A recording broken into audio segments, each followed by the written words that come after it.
It is that time of year. NHL playoffs. It seems it was just last week. You were talking about the opening of the season, Eddie, and my prediction that the Leafs would be among the first on the golf course came true. Yeah, and now it's time to separate the contenders from the pretenders, everyone. And Gary, thank you very much for that lead in. We'll start off with the Maple Leafs. I really thought that they would be in the playoffs. I'm not saying in the top spots, but they'd still be in there. You want to talk about a fall from grace, which I'll get into a little bit later. But for everyone, first of all, yes, it's playoff time. It's what many Canadian sports fans wait for. It's the NHL playoffs. They are here. This is where the big boys come out to play. No question about it. And you know what? What a season of hockey it's been, both from the NHL perspective, and don't forget, we went through a lot of excitement during the latest Winter Olympics, where the United States defeated Canada in overtime. So, you know what? A couple of months of break from high level ice hockey, but you know what? The NHL season this year, Gary, has been full of surprises, and I'm sure that our viewers that are watching our show will agree that there have been a lot of tremendous surprises. Maple Leafs are one of them, by the way, but a lot of surprises, a lot of surprises, and I know Greg is just waiting for me to say something about the Boston Bruins, and I will. Yes, everybody, the Boston Bruins made the playoffs this year. Greg, I know you're really happy about that. So you know what? This year's been full of surprises, and you know the everyone was hoping that the Florida Panthers, last year's Stanley Cup winners, defeating the Edmonton Oilers 4-2, would go through a three-peat. Nothing doing. The Florida Panthers did not make the cut in the Eastern Division this year. And last year, ladies and gentlemen, if you remember, we had 5 teams in the playoffs, 3 of which actually are only in the playoffs this year. Of course, Toronto didn't make it. And one of the biggest stories of the year is the Winnipeg Jets. Last year's top place team out of a 32-team league. They were number 1 with the President's Trophy. They were almost dead last at some point of the season. They did not make the playoffs. And this year, my very own Montreal Canadiens, which I predicted at the beginning of October in one of our shows, they would be vying for a playoff spot. They actually have a solid playoff spot in the Eastern Division. So we have the Montreal Canadiens that made it to the playoffs. We've got the Edmonton Oilers that made it again this year, although not the powerhouse they were last year. And our very own Ottawa Senators squeaked in with some really, really gutsy performances over the last month or so to get a wild card spot. So Canadians right across coast to coast will be cheering for Montreal, Ottawa, and Edmonton. And then, of course, we have some Canadians that are going to be cheering for the Boston Bruins, but I won't bring that up again. Stories of this year, stories for the year, Gary. The Colorado Avalanche, they're the top team in the NHL this year with 119 points. Gary, at one point, these guys were almost 20 points ahead of the second place team in the Western Division. The top team in the Eastern Division this year are the Carolina Hurricanes with 113 points. So those are the top 2 teams in the West and the Eastern Divisions, respectively. And one of the biggest surprises, with 108 points, ladies and gentlemen, a playoff drought since 2011. This team has not been in the playoffs since 2011. We're talking what, 14, 15 years now? The Buffalo Sabres took top spot in the Atlantic Division with 108 points, and they really played some exciting hockey.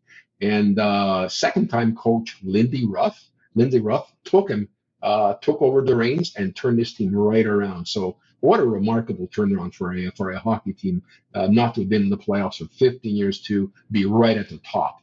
And again, story again is there's no three-peat with the Florida Panthers. We talked about the Winnipeg Jets. They were first last year. Gary, 26th place this year. You want to talk about a fall from grace? From first to 26th within the year. And that just tells you what a season does with a couple of changes here and there, an injury here and there, a coaching change, a management change, what that can do to a team. You just never know. And Sounds you like know the what? federal conservatives. Pretty much, yeah, exactly. I couldn't help it. I just Well, couldn't help it. I'm glad you threw that one in there. But yeah, the NHL season of 82 games is one thing. Playoffs is a whole different season. As the as last year, a lot of teams found out. They were picked to go right to the end, and they bowed out in the first round, like the Winnipeg Jets did last year in first place. They got beat in the first round of the playoffs. So it's a completely different season. You know, players play through injuries. Injuries are hidden. There is a hell and chance that a player with a broken finger is not going to play a hockey game or busted sternum. They go out there and they play ice hockey as best as they can.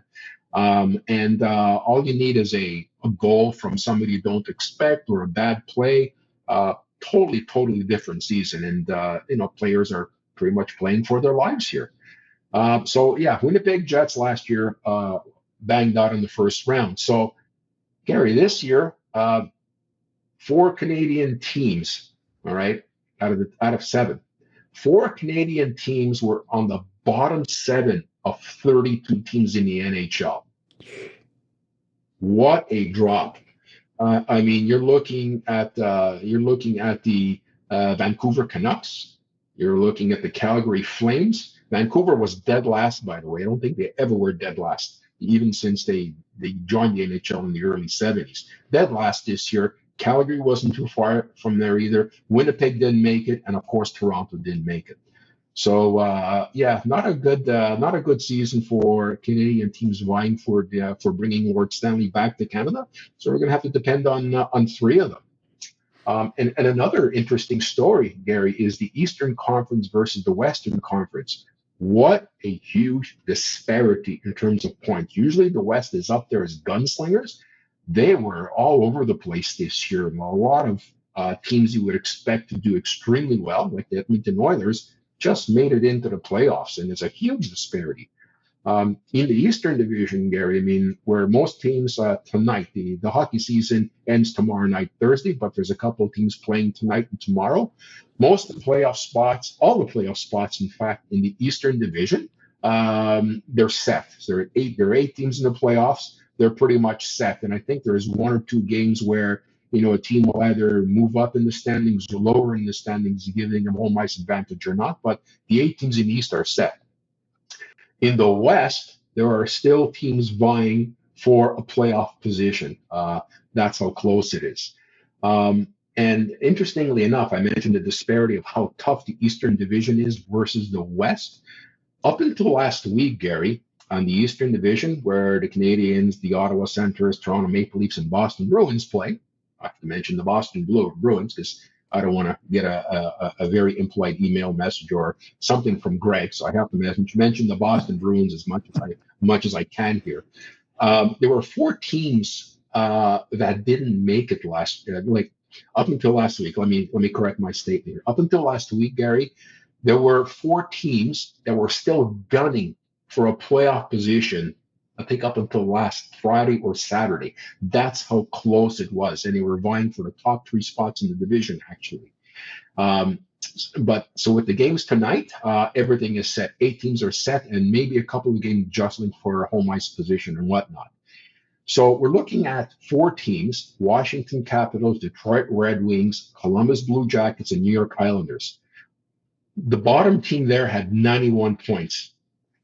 Every one of these teams that did not make the playoffs in the East would have made the playoffs in the West.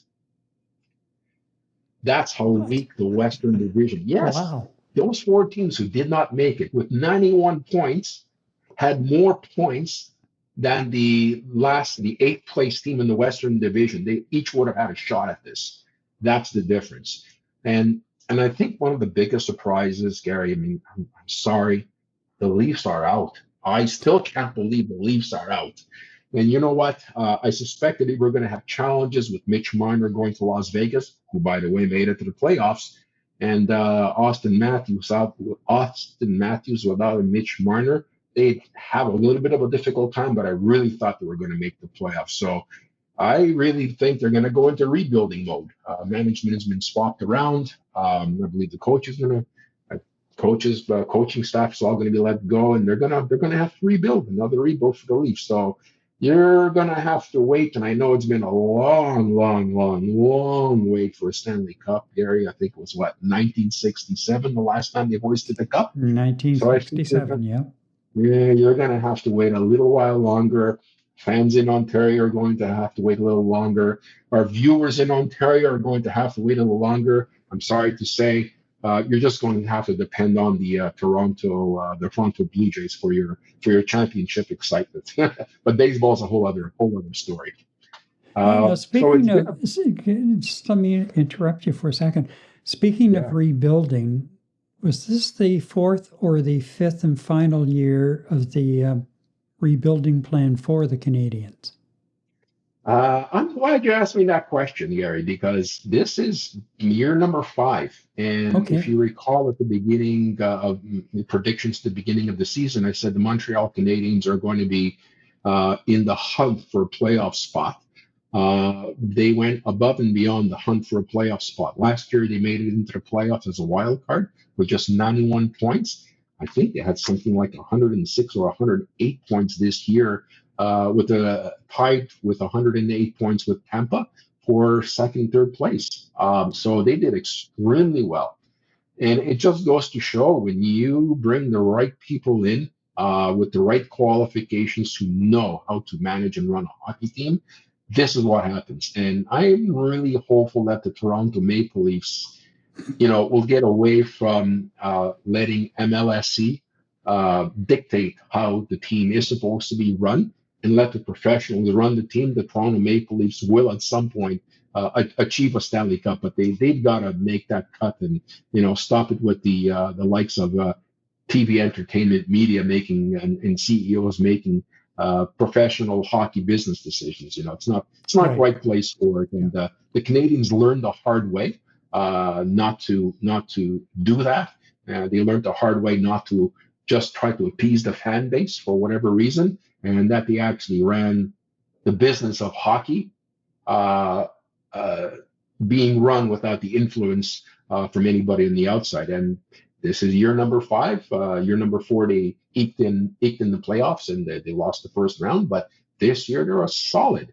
Needless to say, Gary, that's a perfect segue for my predictions going into what's going to happen over the next few months. And it's playoff hockey. I mentioned this is when the big boys come out to play. So let's give it a start. You mentioned the Montreal Canadiens. So last year, the Montreal Canadiens had 91 points, as I mentioned, and I stand corrected. They finished the year with 106 points, 82 games. And last year, the youngsters, they were the youngest team in the league. I think they're the second youngest team in the league right now. And they were ousted in the first round versus Washington last year. So this is the second playoff in 5 years, the last 2. And just worthy of mention in terms of how the management and the coaching staff have evolved the players and let them develop. Lane Hudson, he won the Rookie of the Year award last year, and this year is going to be running for the Norris candidate. I would be very surprised if he's not in the running. This kid's got like 78 points, 66 assists, which is incredible for a defenseman. For the first time since 1988, when Stéphane Richer did it, Cole Caulfield broke the 50-goal barrier for the first time. He scored 51 goals this year. Another milestone. Captain Nick Suzuki, he broke 100 points. He has 101 points, and I think it's the first time in 36 years that somebody in the Montreal Canadiens organization broke 100 points. And also their first-round draft pick from 2 or 3 years ago, Juraj Slafkovsky, also scored 30 goals. So, the kids are firing on all pistons. But like I said, Gary, this is the playoffs. The big boys come out to play. I think the Canadians are going to make it to the second round, but pretty beaten up because they are not a very, very big team. And when it comes to hockey playoffs, when you have big forwards piling into tinier defensemen, it wears down on them. But you know what? Time will tell. I'm rooting for the Canadians. I see them maybe getting into the second round. I don't see them getting into the final four. It's still a learning year. Then we have the Edmonton Oilers, our other Canadian team. They had 101 points last year. They're 10 points behind this year with 91 points. Of course, they lost to Florida 4-2 last year in the Stanley Cup Finals. The offensive juggernaut remains McDavid and Draisaitl. One problem, though. Draisaitl has been out with an injury, and he hasn't played for a long time. So that's going to be a little bit of a problem for them. And their weak point still continues to be defense and goaltending, inconsistencies, especially during the playoffs. I don't see them going beyond the first round this year because Colorado and Dallas are extremely tough teams this year. Two Cinderella teams, right? The Ottawa Senators just made it in, 97 points last year with a wild card spot, 97 points this year. So they may be the Cinderella team. And, they've got a lot of talented players led by Braid Tkachuk, the captain, for his toughness and tenacity. They may surprise a lot of people. And not too long ago, a few days ago, I was actually chatting with Greg on Messenger. And he asked me what my predictions were. And you know what? I think the Boston Bruins, yes, Greg, I am saying the Boston Bruins are actually going to make it to the Final Four as a surprise entry in the Eastern Division Championship. I could be wrong, but I watched them from time to time. Been watching a lot of their replays and TSN updates, and you know what? The Boston Bruins might be that big Cinderella team that's going to surprise everyone. So, Greg, I'll give you my address. You can send that case of beer over to my place for plugging your team. I hope it makes you happy. So Boston Bruins, I'd say the Final Four. Bold predictions. I'm thinking Colorado at this point, the Colorado Avalanche. They lost last year, believe it or not, to the Dallas Stars in the first round. I think Colorado is going to be in the Stanley Cup Final for the Western Division. And for the Eastern Division, it is such a toss-up, Gary. I'm hard-pressed. I'd have to go with the Carolina. I would have to go with the Carolina Hurricanes beating the Boston Bruins in the Eastern Division and going on to the Stanley Cup Final. I think the Carolina Hurricanes are actually going to win the Stanley Cup this year. It's going to continue being a Stanley. Yeah, I think it's going to continue being a Canada Stanley Cup drought for another year. But you know what, Gary, I've been wrong before, really wrong. I just got a feeling it won't be a year for Canada this year again. Very exciting stuff coming up. It's been a fantastic year in ice hockey. I really hope that Canadians rally around the three remaining teams. And also rally for the Boston Bruins as well.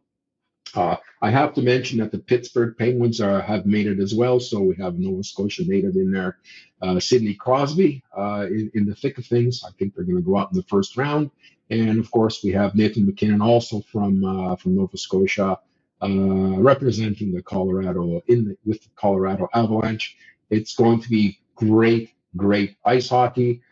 NHL season ends tomorrow, Gary. I believe the playoffs start on Saturday or Sunday. I'm not exactly sure. I think a lot of it depends on the outcome of what's happening today and tomorrow. Wow. What are your picks? Who do you think's going to make a run for the Cup this year? That's a good question because, like you said, the way that they were all sort of bunched together, and yet.